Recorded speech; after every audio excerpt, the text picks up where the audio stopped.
You know that feeling, right? You pull up your investing app, your heart kind of does a little jump.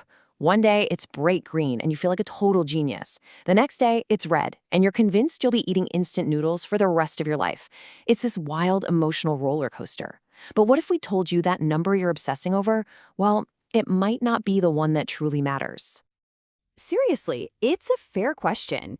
You see that big glowing green number on your screen, and you just have to wonder, is that really my wealth? Can I go out and spend that? It feels so real and yet completely untouchable at the same time. It's honestly super confusing. Okay, let's dive right into that feeling. That jolt of excitement when your portfolio jumps, or that sinking feeling in your stomach when it drops.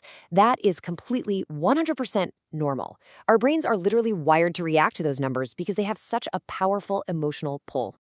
Oh, for sure. When you see your account is up, say, $1,000 in a single day, it's impossible not to get excited.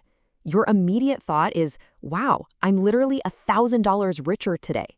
But are you? Is that actually true? This is where a little bit of wisdom can completely change how you see everything.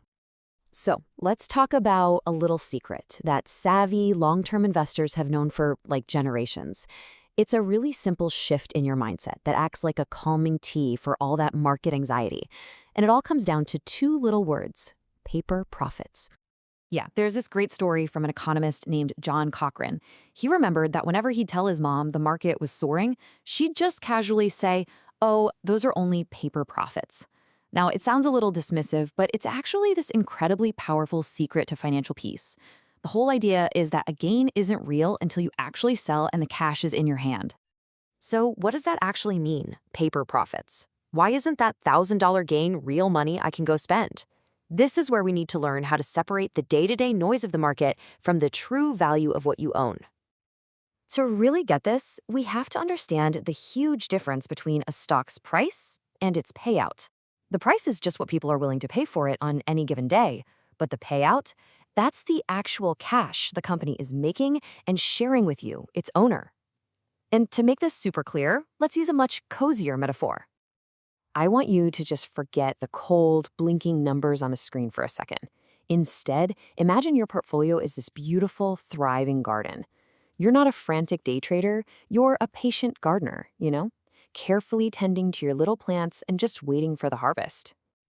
Let's break this down. The stock price is like the weather. It's totally unpredictable. It's emotional. It changes constantly. One day it's sunny, the next it's stormy. But the dividends? That's the fruit that your garden actually produces. It's real, tangible cash that comes from a company's profits, and it tells you about its long-term health.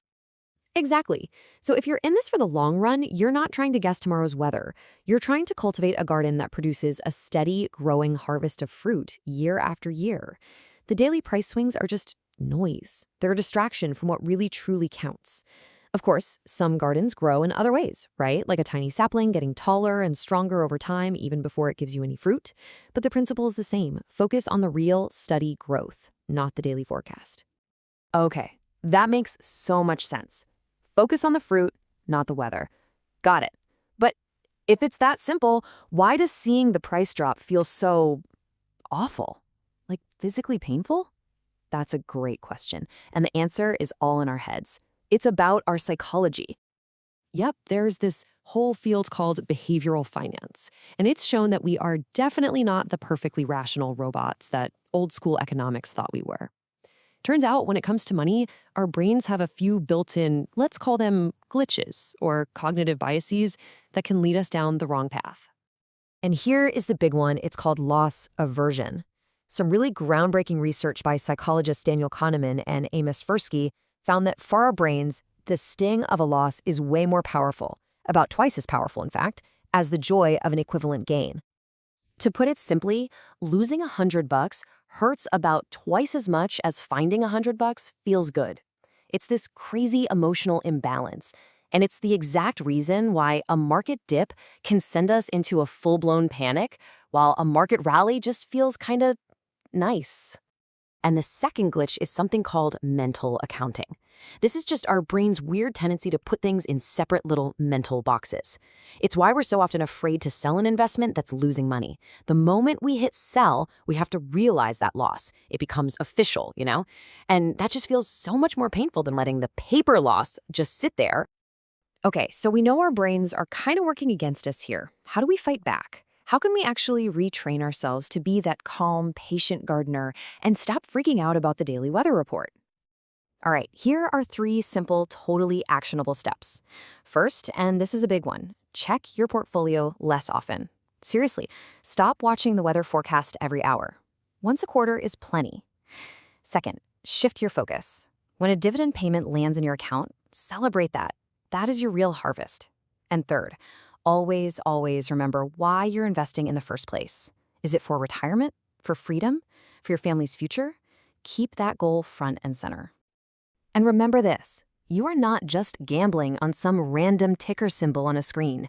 You are a part owner of real, actual businesses. Businesses with people, products, and real profits. That perspective changes everything. You're not just renting a stock. You are an owner.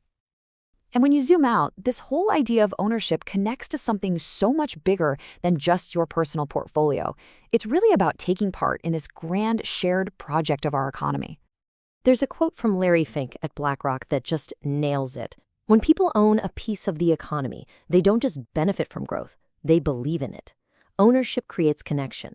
It turns passive observers into participants. I love that. You actually have a stake in our collective success. So that number on your screen, it isn't just a source of anxiety or some high score in a video game. It's your piece of the pie. It represents your tiny ownership stake in all the innovation, the hard work, and the growth that's happening all around us every single day. And that brings us right back to our beautiful garden.